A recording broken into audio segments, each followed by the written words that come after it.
সন্তানদেরকে সঠিক শিক্ষাটা দেয় না। কারণ তারা বর্তমান এই সোসাইটির মধ্যে তারা কি নিয়ে ব্যস্ত? সিরিয়াল।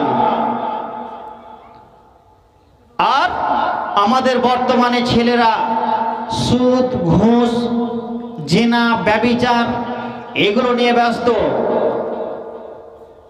আজকে যদি আল্লাহকে ভয় করতাম, রাসূলের হাদিসকে যদি অনুকরণ করতাম, আলেম ওলামাকে আমরা সম্মান দিতাম, শ্রদ্ধা করতাম।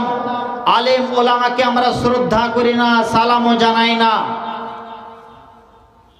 মুহাম্মদ সাল্লাল্লাহু আলাইহি সাল্লাম বলেছেন, হে পৃথিবীর মানুষ, যখন তোমরা কোনো বাড়িতে প্রবেশ করবে সালাম দিয়ে প্রবেশ করো।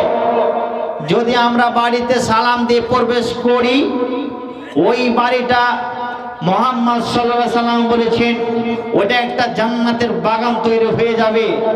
আপনি আপনার ওয়াইফকে বলবেন আসসালামু আলাইকুম, আপনার ওয়াইফ বলবে ওয়া আলাইকুম সালাম। তাহলে আপনার উপরে শান্তি বর্ষিত হোক, ওয়া আলাইকুম সালাম, তোমার উপরে শান্তি বর্ষিত হোক। বুকে হাত দিয়ে বলতে পারবেন যে না, বাড়িতে যখন ঢুকি আমি সালাম দিয়ে ঢুকি।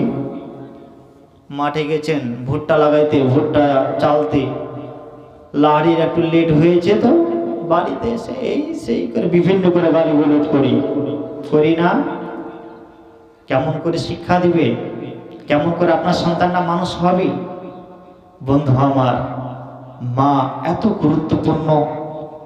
এই মসজিদের উন্নতি করতে জালসা লাগিয়েছেন, আর আপনার সন্তানটা অবৈধ কাজ করবে। আল্লাহ বলছেন এমন একটা সময় আসবে, এমন একটা দিন আসবে, মানুষ অন্যায়ভাবে যখন কাজ করবে, আল্লাহ বলছেন তার উপরে বিপদ নেমে আসবে।